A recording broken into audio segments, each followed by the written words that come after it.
I've been up for a while, and this is kind of late. But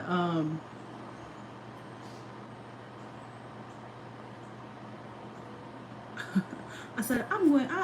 You ain't gonna see me for a while. I'm gonna take a break, right? So yesterday, obviously, I had a little what do you call that? A flub, right?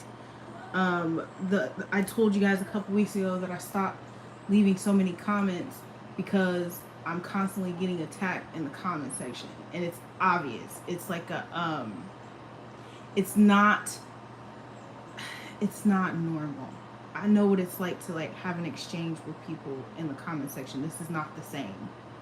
This is not the same.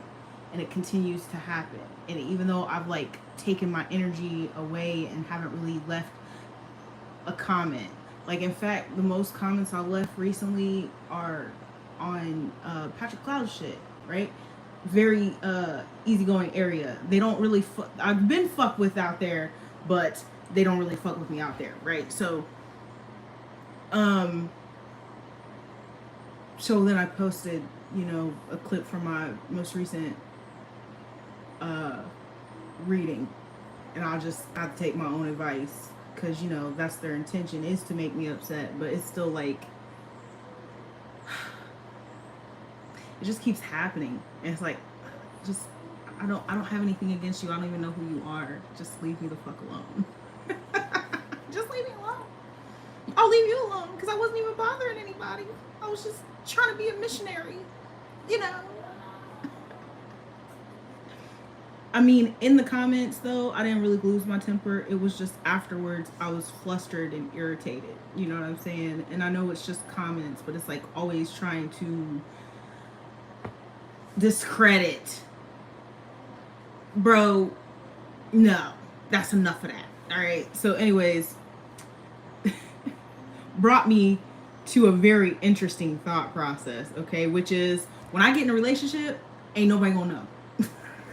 Cause all that this really reared its nasty ugly head when the man of the hour got involved. I realized that this has probably been going on for a really long time, but it the reason it's so bad, I feel like, is because there was someone that knew him and wanted him, and it like turned into whatever fuck this shit is, okay? And it was like the culmination of all my people and his people and who they're linked with and all that shit. That's what I feel happened, and we didn't even do nothing. He I think he did a live video with me once, and we were at the gym, and he called me a friend, and I took a picture on his couch. Not even like a picture with him. I have no pictures with him, right? So we never did anything like super public. And this, a 3-year fucking battle against strangers. I don't care who it is. I don't care if you are internationally known and locally respected. I don't give a fuck. I don't know why that song keeps coming to mind, bro. 50 Cent, Snoop Dogg, P.I.M.P. That was 50 Cent's line, not okay. But anyway, I'm getting off topic. You know how I do shit. I don't care who the fuck you are. I don't care how famous you are. Nobody is going to know we're together, and I'm sorry. I remember telling people like, I can't wait to get in a relationship so I can post on the internet, right? Never ever have, never gotten to that point. Even with like hanging out with people and stuff like that, most of the time I do not have like even in my past Facebook, I don't have a lot of pictures with other people that I was cool with, like cousins and shit like that. Like, no, y'all don't need to know all that, right? I never really been that way, but because of my history and what I felt like, oh my gosh, that would be the greatest flex to be able to like, look, Ashley got a man, 444, Ashley got a man, right? Never, never, never. Maybe you see me on the news with him, whoever he may be. Maybe you see us like, you're never going to see us posted. We might even show up at different times and sit next to each other, but y'all don't know if we together or not type shit. Like, I don't want you to know, because this is over a dude I never even really dated officially. For some of you, this is crazy. What's gonna happen if I get with somebody? I can't do it. I can't do it. So that's the thought process that spurred on after that crazy shit, right? Okay, and then I was enjoying watching Aaron yesterday. He was watching My Little Pony. That's his shit, bro. He loves him some My Little Pony, all right? It's not just for little girls. And I'll tell you why. Because it has valuable lessons 555 that are not just for girls, okay? He be walking around all the time. When we do nice stuff for people, you know what I'm saying? We help somebody or something. He's like, is that the power of friendship? He got it. He get it, right? So y'all sit down and watch some of that, okay? And they're also very magical. He dig that too, right? But the next thought that spurred on from that is, how do I manage Aaron's behavior with the screen time? Because the screen time has been like a big deal for us over here. I've mentioned a couple times that 6:36. I mentioned a couple times that you know, like he can kind of rage over that. So I have used timers and calendars, and this is a very simple thing. I'm sure there's plenty of parenting gurus on the web that you can find, but you know, you're watching me, so timers and calendars, and I use timers for pretty much anything. Okay, a timer to regulate sharing, a timer for when it's time to go to bed, a timer for when it's time to watch, to turn on the TV, and when to turn it off, right? A timer for, hey, give me like 5 minutes, you know what I'm saying? And sometimes I'll be like, give me 5 minutes, I'll put 10 minutes on there, because he doesn't really understand the concept of time yet, but still, you know what I'm saying? Do what you will. So I use the timer for everything, okay? So when I was having trouble restricting screen time, and what our main issue is that since he cannot tell time, he will sit and he will ask you like at least every 20 minutes, is it 1 o'clock yet? Is it 1 o'clock yet? It doesn't matter if I'm reading a book.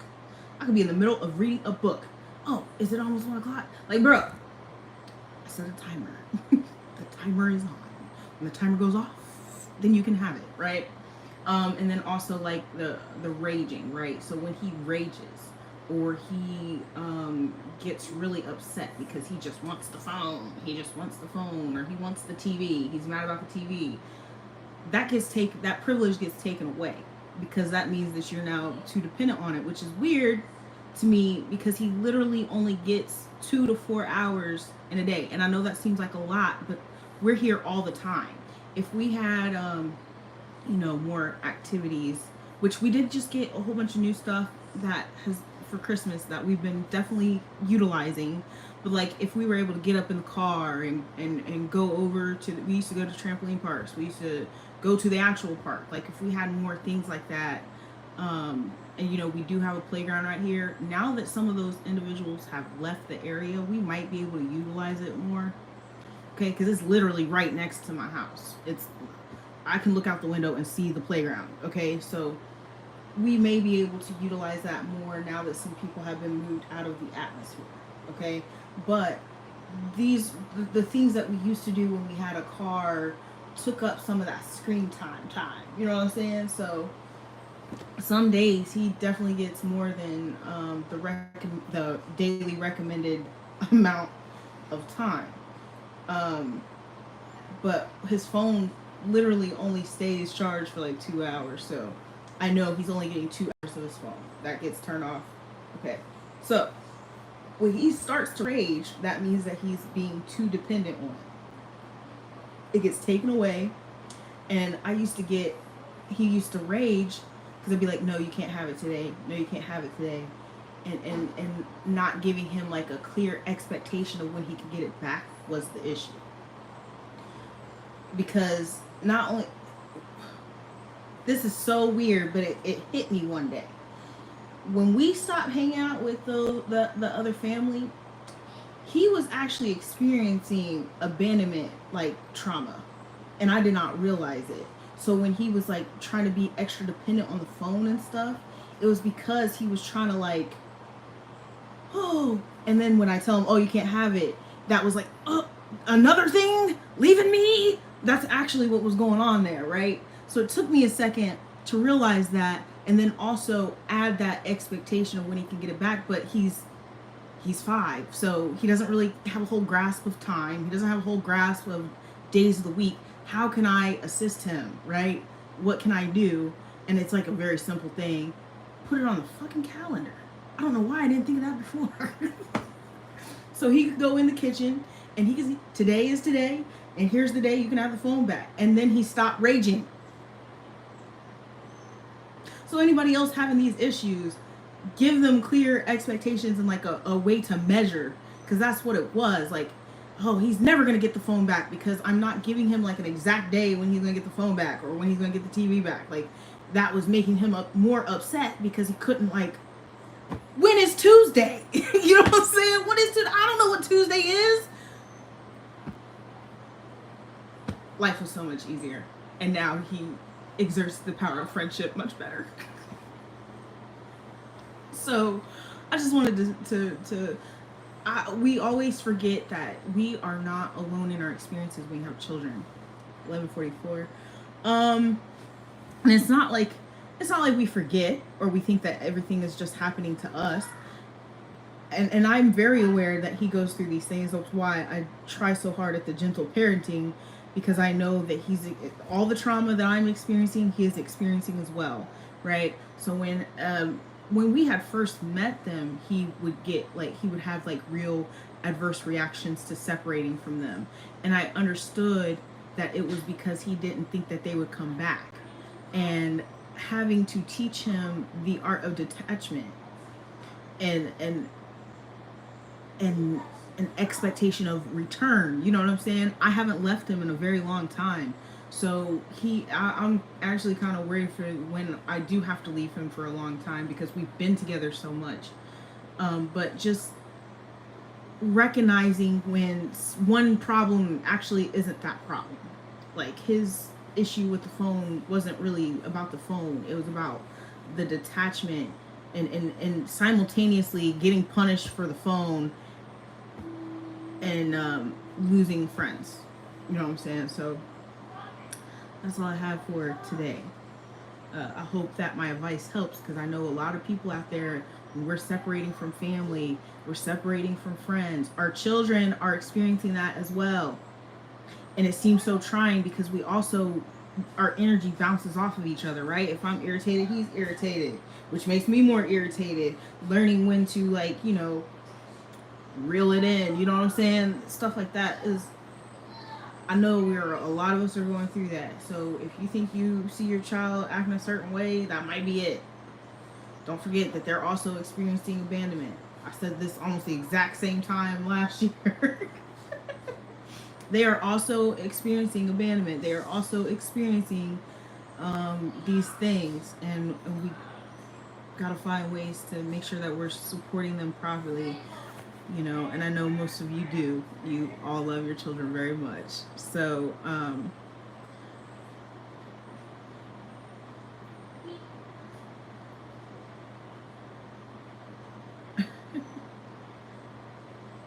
that's it. Y'all have a good day.